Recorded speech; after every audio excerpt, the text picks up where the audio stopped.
Gallagher, Solanke, he's in the right place at the right time again, and Spurs, unbelievably, have got themselves back on level terms. Sessegnon, back to Kevin again, Towards the top corner, and he finds it, and Fulham pull it out of the flames again. It's another late stoppage time goal for Marco Silva's team. Benjamin Sesko!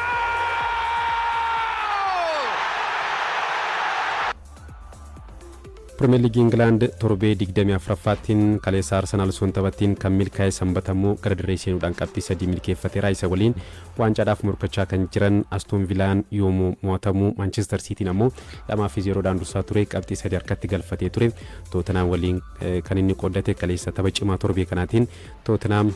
Manchester City simachuudhaan lama qixa kan isaan xumuraan kilaboonni kunneen lamaan taphichi bifa lama kan qabu kan ture boqonnaa duraa fi boqonnaa deebii bifa garaa qaba kan ture boqonnaa dura Manchester Cityin olaantummaa fudhachuudhaan goolii lama kan galchee deeqaa 11ffaarratti Ryan Cherki 44ffaarratti ammoo Antoine Semenyo goolii galchuudhaan Manchester Cityin 2-0 dhaan dursaa boqonnaa baheeti kan ture Antoine Semenyo guyyoota 26 keessatti kilaboota garaagaraa lama taphachuudhaan jechuun Manchester City akkasumas ammoo Bournemouth fi taphachuudhaan Tottenham irratti goolii lama kan galchee jijjiirraa majjiitiin Manchester City itti makamuun isaa ni beekama guyyoota muraasa dura isa dura Manchester City dhaaf son mallatteessiin dura Semenyoon Tottenham irratti goolii galcheetti kan ture kaleessas guyyaa 26 booda kilaba biraatiif Manchester City dhaaf jechuudha goolii kan inni galchee Cityin boqonnaa dura taphicha to'achuudhaan yaalii taasisuudhaan Tottenham irratti olaantummaa kan fudhate harka 64 taphicha kan to'ate yeroo 346 ammoo taphattoonni kilabichaa kubbaa waliif daddabarsanii kan waliif kennan boqonnaa dura gama kanaan Tottenham 189 qofa kan ture kubbaa kallattii goolii eegde Manchester Cityin boqonnaa dura 3 yaale keessaa 2 kan galchee gama kanaan Tottenham ammoo tokko qofa kan inni yaalee lakkoofsonni kunneen haga Manchester Cityin Tottenham irratti boqonnaa dura olaantummaa akka fudhate kan agarsiisu deeggartoonni Tottenham illee boqonnaa irratti staadiyeemii gadhiisuudhaan ga'umsa kilabichaatti mufachuudhaan gadhiisanii bahaati kan isaan turanii ga'umsa boqonnaa duraatiin Manchester Cityin boqonnaa deebii goolii dabalataa hagam galchaa kan jedhutu eegamaati kan ture ta'us garuu dirree keessatti kan ta'e faallaa kanaati boqonnaa booda kan boqonnaa durarraa wanti hunduu kan jijjiirame Tottenham fedhii fi kaka'umsi ture Manchester City caalaa olaanaadha kan ture Cityin ammoo boqonnaa durarraa ga'umsi taphattoonni kilabichaa gadi bu'eeti kan deebi'e guutumatti Tottenham fi harka kan isaan kennanii Dominic Solanke daqiiqaa 53ffaa fi 70ffaarratti walitti aansuudhaan goolii galcheen kan inni wal qixxeessee goolii lammaffaa yeroo galchuu goolii baay'ee hawwatuudha taphataan kun Dominic Solanke Manchester City irratti kan galchee goolii Olivier Giroud waggaa 9 dura Arsenal fi Crystal Palace irratti galchee waliin kan wal fakkaatudha kan turte Solankeen yeroo jalqabaatti fi Premier League Englandin Manchester City irratti kan galchee Tottenham goolii dabalataa galchuudhaaf dhiibbaa uume taphachaatti kan ture ta'us Donnarumma goolii kan Manchester City kilabicha mo'amurraa kan baraaree Donnarummaan yaaliiwwan ciccimoo goolii ta'uu danda'an taphattoota Tottenham jalaa deebisuudhaan Manchester Cityin qabxii tokko akka argatu kan gargaaree Cityin boqonnaa deebii kubbaa kallattii tokkollee kubbaa kallattii goolii eegde tokkollee soyaaliin dirreedha kan isaan baanii gama kanaan Tottenham garuu yeroo 5 yaaluudhaan lama galchaniiru taphichis lama qixaan kan xumurame Manchester Cityin garaagarummaa Arsenal waliin qabu gara qabxii afuritti dhiphisu hin dandeenye numaayyooma gara qabxii jaatiin kan jalaa bal'ate qabxii 47 sadarkaa lammaffaarratti kan argamu Premier League England taphoota 6 darbe keessaa tokko qofa Manchester Cityin kan injifatee taphoota afuriin qixa bahee tokkoon ammoo Manchester Unitedin kan inni mo'atame kaleessa qabxii tokko kun Tottenhamiif qabxii guddaadha kilabichi miidhama taphattootatiin dararamaatti kan jiru goleegaa kilabicha Vicariotiin alatti taphattoota filannoo jalqabaa hunda sababa miidhamaatiin dhabeeram Tottenham Bentancur Ben Davies Danso Mohamed Kudus Kulusevski Madison Pedro Porro Richarlison Van de Ven, Lucas Verval akkasumas immoo Spence taphattoota filannoo jalqabaa taphattoonni kunneen hundinuu sababa miidhamaatiin Tottenham tajaajilaatiin jiran taphattoota murteessoo kanneen malee Tottenham Premier League Englandin morkachuudhaan qabxii 29 walitti qabatee sadarkaa kudha afuraffaarratti kan argamu. Taphaatiin Aston Villa Parkitti kan inni mo'atame deeggartoota fuulduratti Brentfordin 1-0dhaan kan mo'atame daqiiqaa 45ffaarratti Dango Otara goolii injifannoo kilabichaa kan galche Brentford daqiiqaa 50 oliif taphattoota kudhaniin taphatus injifateera daqiiqaa 42ffaarratti Kevin Shade kaardii diimaadhaan dirreedhaa kan Aston Villaan lakkoofsaan caalmaa taphattoota argate kana itti fayyadamuu hin dandeenye murkii waancaa keessa akka jiru ni beekama. Qabxii 7 dursaa liigichaa Arsenalin caalame qabxii 46 walitti qabachuudhaan sadarkaa sadaffaarratti kan argamu. Manchester United injifannoodhaan kan itti fufee tapha diraamaadhaan guutameen Manchester United Old Trafford 3-2 Fulham kan injifate 2-0dhaan dursaa ture. Manchester United boodarra garuu dhiphoo guddaa keessa kan seene qabxii 3 harkatti galfatee ture qoddachuudhaaf dhiyaateeti kan ture. Daqiiqaa xumuraatti deeggartoonni kilabichi 3-2 yeroo injifatu gammachuudhaan kan isaan fishiliqanii daqiiqaa 19ffaarratti Casemiro goolii galchuudhaan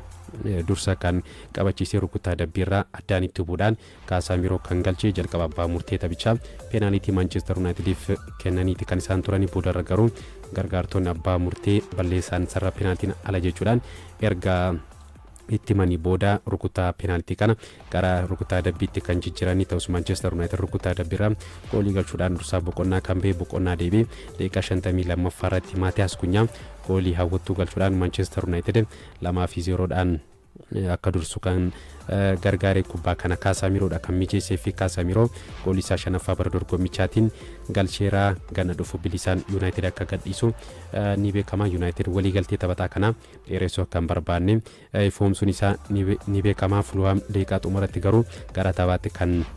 deebi'ee daqiiqaa 85ffaarratti Raul Jimenez peenaalitiidhaan goolii galchuudhaan 2-1 kan taasise. Booda sa'aatiin idilee daqiiqaan 90 xumuramee daqiiqaa qisaasee tokkoffaarratti Kevin goolii hawwattu galchuudhaan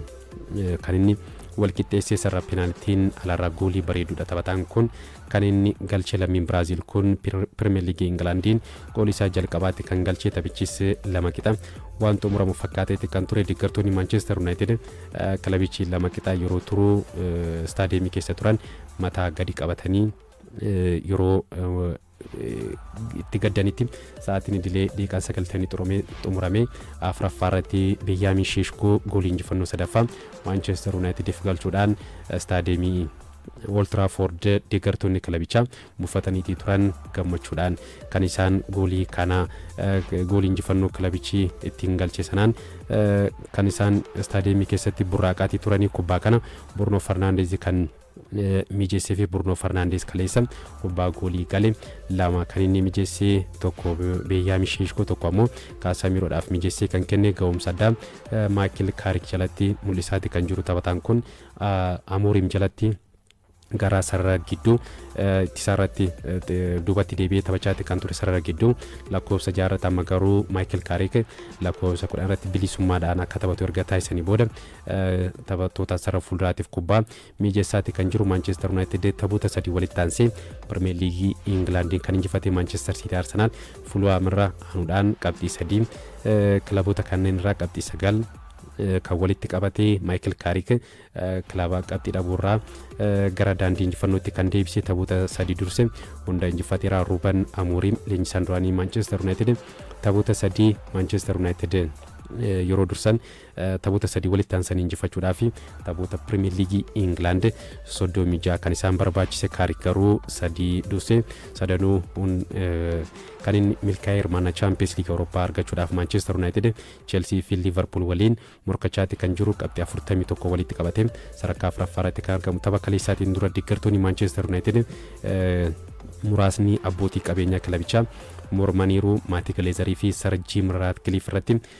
fuulleeffachuudhaan kan isaan mormanii keessattuu ammoo maatii Gileezar kilaba keenya nuuf gadhiisa jechuudhaan deeggartoonni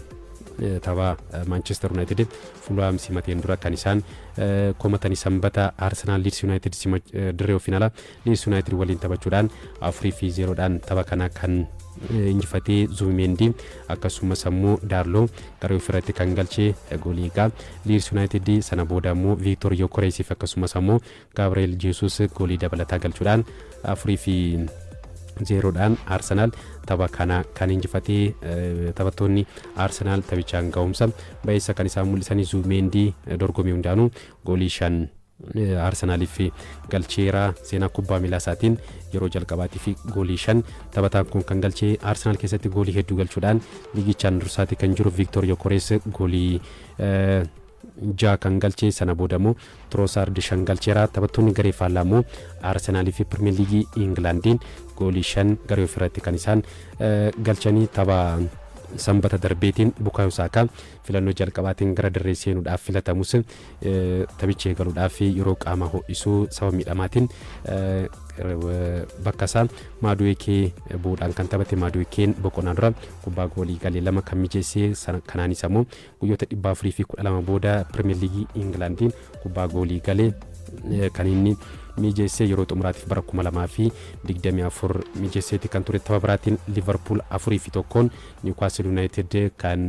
ittiin injifatee gara injifannootti deebi'eera Liverpool Hugo Ekitike daqiiqaa 41ffaa fi 43ffaa irratti goolii 2 galcheera Florian Wirtz akkasumas ammoo Ibrahima Konate gooliiwwan hafan galchaniiru Anthony Gordon goolii Newcastle United mo'amuu jalaa hin baraarre kan galchee tapha biraatiin ammoo Chelsea 3-2 West Ham United kan ittiin injifatees tapha murkii cimaatti keessummeessedha Jarrod Bowen akkasumas ammoo Somerville walitti aansuudhaan West Ham United fi goolii galchaniin Chelsea 2-0dhaan durfamaatti kan ture boqonnaa booda garuu leenjisaan kilabichaa Liam Rosenior taphattoota jijjiiruudhaan qabxii taphaas jijjiiraniiru Joao Pedro Marco Correa akkasumas ammoo Enzo Fernandez gooliiwwan injifannoo galchaniiru Enzo Fernandez sa'aatiin idilee daqiiqaan 90 xumurame daqiiqaa qisaasee lammaffaatti goolii injifannoo kilabichaa kan inni galchee La Liga Spain darbu kaleessa Real Madrid 2-1 Rayo Vallecano tapha ittiin injifateen Vinicius Junior taphaan Kylian Mbappe penaltiidhaan galchaniiru gama Rayo Vallecanotti taphattoonni lama kaardii diimaadhaan baaniiru sanbata Barcelonaan 3-1 Elche injifateera 3-1 tapha injifateen Yamal Ferran Torres akkasumas ammoo Marcus Rashford goolii injifannoo galchaniiru Serie Italiitiin kaleessa Juventus 4-0dhaan Parma injifateera akkasumas Inter Milan 2-0dhaan Cremonese injifachuudhaan dursummaa Serie Italii cimsateera Lautaro Martinez akkasumas ammoo Piotr Zelenski goolii injifannoo kan Inter Milan kan galchanii sanbata Napoliin 2-1 Fiorentina kan ittiin injifateera Bundesliga Germany kaleessa Borussia Dortmund 3-2 Heidenheim injifateera sanbata ammoo Bayern Munich Hamburg waliin lama qixaa taphattiin xumureen Harry Kane fi Luis Diaz Premier League Itoophiyaa torbee 18ffaatiin Nageellee Arsiin injifannoodhaan kan itti ufee kaleessa Staadiyeemii Yuunivarsiitii Saayinsii fi Teeknooloojii Adaamaatti Baankii Daldala Itoophiyaa waliin morkachuudhaan tapha kana goolii 2-0dhaan Nageellee Arsii kan injifatee kilaboonni lachanuu torbee 17ffaatiin injifachuudhaan miira injifannootiin gara dirree seenuus Nageellee Arsii taphicha olaantummaa fudhachuudhaan gama hundaanuu caalee qabxii 3 kan itti milkeeffatee Kabbee Buzunaa rukuttaa dabbiirraa goolii hawwattu akkasumas ammoo Daawit Tafarraa Guutaa penaltiidhaan goolii galchaniin Nageellee Arsiin injifannoodhaan kan itti ufee kilabichi Staadiyeemii Yuunivarsiitii Saayinsii fi Teeknooloojii Adaamaatti taphoota 2 walitti aansee kan injifatee morkii waancaa keessas kilabaa jiruudha qabxii 32 sadarkaa sadaffaa irratti kan argamu dursaa liigichaa Buna Sidaamaatiin qabxii 2 qofaan kan inni caalamuudhaan sadarkaa sadaffaa irratti argamu lammaffaarra kan jiru Hawaasaa qixa qabxii 32 walitti qabatee garaagarummaa gooliitiin sadaffaa irratti kan argamu kilabichi Premier League Itoophiyaa bara dorgommii kanaatiin yeroo jalqabaatiif hirmaachaati kan jiru garuu yeroo jalqabaatiif kilaba liigichaan hirmaachaa jiruun fakkaatu go'umsa addaa mul'isuudhaan taatee liigichaa kan ta'e kilaboota jajjaboo liigichaallee morkii waancaa keessa jiran Buna Sidaamaa injifachuun isaa ni beekama Kabbee Buzunaa akkuma Nageellee Arsiin Premier League Itoophiyaattiin ifee mul'achaati kan jiru taphattootaa fi leenjistoota garee faallaatiif taphataa yaaddoo guddaa ta'edha salphumatti taphattoota sarattisaa gowwoomsee bara darbaatti kan jiru rukuttaa adabbiirraa goolii hawwattuu galchaati kan jiru kaleessas goolii rukutaa dabbiirraa ittiin kilabichi ittiin dursu kan galcheen dabalataan ammoo taphattootaaf kubbaa mijeessuudhaan taphataa beekamuudha. Kilabichi Nageellee Arsiin yeroo dirree keessatti rakkatu yookiin ammoo yeroo durfamu taphataan kun fala furmaataa kilabichaa ta'uudhaan kilabicha keessatti ga'umsa addaa mul'isaati kan jiru. Dirree keessatti taphattoota Premier League Itoophiyaatiin balleessaan hedduu irratti raawwatamu keessa Kabbee Buzunaa isa tokko, kaleessa Ledeeqaa 47 irratti Yoonaas Laggasa balleessaa Kabbee Buzunaa irratti hojjeteen kaardii akeekkachiisaa lamaan gama baankii daldala Itoophiyaatti dirreedhaa kan ba'e Nageellee Arsiin injifannaan Kabbee Buzunaa fi Daawit Tafarraa taphattoonni kunneen goolii galchuu yookiin ammoo goolii yoo galchuu baatan taphattootaa fi kubbaa mijeessaati kan isaan jiranu. Daawit Tafarraa taphoota lama darbeen walitti aansee kan kaleessaa waliin peenaaliitiidhaan kilabichaaf goolii kan galche. Sarara gidduu kilabichaatti ga'umsa gaarii mul'isaati kan jiru. Qindoominni taphattoota sarara gidduu fuulduraa waliin uumee Daawit Tafarraa guutaa kilabichi daandii injifannootiin akka itti dhufu kan inni gargaaree Nageellee Arsii kaleessa osoo rakkatiin gama hundaanuu olaantummaa baankii daldala Itoophiyaa irratti fudhachuudhaan qabxii 3 kan milkeeffate. Kaleessuma istaadiyeemii saayinsii fi teekinooloojii Adaamaatti Maqala Sabaandartaa fi Bunni Itoophiyaa waliin morkachuudhaan tokko qixa kan isaan xumuranii Buna Itoophiyaatii fi Rankeel Jeems Maqala Sabaandartaaf ammoo Bafqaaduu Alamaayyoo garee ofirratti goolii galcheera. Istaadiyeemii Finfinneetti ammoo Faasilii fi Qiddus Goorgisii waliin morkachuudhaan daqiiqaa 82 irratti Tolosaa Nugusee goolii garee ofirratti galcheen Faasil tapha kana 1-0dhaan injifachuudhaan murkii waancaa keessa jiraachuusaa kan itti mirkaneessedha. Tapha qixxeessu tokko soo qabu kilabichi qabxii 32 garaagarummaa gooliitiin sadarkaa afuraffaatti kan argamu. Faasilii sadarkaa kilaboota sadarkaa lammaffaa fi sadaffaarra jiran waliin qabxii qixa 32 walitti qabachuudhaan garaagarummaa gooliitiin afuraffaarratti kan argamu. Dursaa liigichaa Buna Sidaamaatiin ammoo qabxii 2 qofaan kan inni caalamu isaa tapha qixxeessu tokko osoo qabuuti. Faasil kaleessuma kilabiin kubbaa miilaa Arbaa Miinci Premier League Itoophiyaa bara dorgommii kanaatiin injifannoo jalqabaa kan inni galmeessee kaleessa istaadiyeemii Finfinneetti Yuunivarsiitii Walwaaluu Addigiraat waliin morkachuudhaan 2-1 tapha kana Arbaa Miinci kan injifatee goolii lachuu Taamiraat Ijaasuutu kan galchee. Taphataan kun kilabichi yeroo tokko qixa turee peenaalitii argate osoo hin galchiin kan hafe peenaalitiin kun yeroo rukutamu yeroo taphataan kun peenaalitii kana rukuchuudhaaf kubbaa harkatti qabatu taphattoonni Arbaa Miinci hedduu peenaalitii anaatu rukutaa jechuudhaan wal mormaatti kan isaan turaniin boodarra garuu Taamiraat peenaalitii kanaatu rukutus dhiitus osoo hin galchiin kana fi boodarra garuu deebisee taphaan goolii kilabichi qabxii 3 bara dorgommichaatiin argate. Kan inni galchee hanga kaleessaatti Arbaa Miinci qofatu Premier League Itoophiyaa bara dorgommii kanaatiin osoo injifatiin kana fi kaleessa barichaan injifannoo jalqabaa gonfateera. Kaleessa leenjisaa haaraa Diis Kaasaatiin durfamaa qabxii 3 kan itti milkeeffate. Hanga kaleessaatti liigichaan taphoota 17 taphate keessaa qabxii 8 qofa kan walitti qabatee taphoota 8 qixa ba'uudhaan taphoota 9 mo'atameeti kan ture. Kaleessa garuu leenjisaa haaraatiin durfamaa qabxii 8 milkeeffateera. Injifannoon kun kaka'umsa nuuf ta'a jechuudhaan leenjisaan haaraa Arbaa Miinci Diis Kaasaan kan isaan dubbatanii kilabicha tursiisuudhaaf akka hojjetanis taphichaan booda turtii addatti OBN waliin taasisaniin kan isaan dubbatanii Arbaa Miinci qabxii 11 sadarkaa xumuraa 20 kan inni argamu Sanbata istaadiyeemii saayinsii fi teekinooloojii Adaamaatti morkii waancaa keessa kan jiru Bunni Sidaamaa Baahar Daar waliin morkachuudhaan tokko qixa kan xumuree daqiiqaa 61 irratti Masfin Taaffasan goolii galchuudhaan Buna Sidaamaa dursa qabachiisetti kan ture. Sana booda 71tti Osee Baahar Daariif galchuudhaan kilaboonni lamaan qabxii kan isaan qooddatan. Istaadiyeemii Finfinneetti ammoo Machaalii fi Shaggar waliin morkachuudhaan Shaggar daqiiqaa 59 irratti Bulchaa Shuraa goolii galcheen tapha kana kan injifatee. Bulchaa Shuraa goolii isaa jalqabaa Premier League Itoophiyaatiin kan bara dorgommii kana kan galchee. Shaggar taphoota torbee 9 booda injifateera. Tapha kanaan dura kilabichi taphoota 9 darban injifachuu dandeenya kan ture 5 qixa bahee taphoota afuriin ammoo mo'atameeti kan ture taphoota 5 walitti aansee qixa erga bahee booda taphoota 3 liigichaan walitti aansee injifatee kan ture Machaal 1-0 injifachuudhaan qabxii murteessaa 3 kilabichi kan argachuusaa mirkaneeffateera. liigichaan goolii galchuudhaaf kilaba rakkateedha. kilabiin kubbaa miilaa Shaggar Machaal garuu taphoota 3 walitti aansee injifatus torbee taphaa afuraffaa walitti aansee injifachuudhaaf gara dirree seenus Shaggariin 1-0dhaan kan inni mo'atame. tapha biraattiin Direedawaa fi Hadiyyaa Hosaanaa waliin morkachuudhaan Direedawaan 2-0dhaan tapha kana kan injifate Mahammad Nuur Naasir gooliiwwan injifannoo kilabichaa lachuu taphataa galchee Direedawaanis taphoota 6 booda gara injifannootti kan deebi'e afuriin qixa bahee lamaan mo'atameeti kan ture. akkasumas ammoo taphoota 6 booda kilabiin kubbaa miilaa Direedawaa Premier League Itoophiyaattiin goolii kan galchee kilabichi yeroo xumuraatii fi Buna Itoophiyaa torbee 11ffaatiin yeroo injifatu 2-1 yeroo injifatu goolii injifannoo kilabichaa Mahammad Nuur Naasiritu kan galchee. Sanbatas kilabichi torbee 6 booda yeroo injifatu goolii taphataa kanatu kan galche. Premier League Itoophiyaa kun torbee 19ffaan kan marsaa xumuraa jechuudha. marsaa tokkoffaan hanga torbee tokkoffaa hanga 19ffaatti kan taphatamu ta'a. marsaan xumuraa kan tokkoffaa 19ffaan roobii dhufurraa eegaluudhaan kan taphatamu ni ta'a.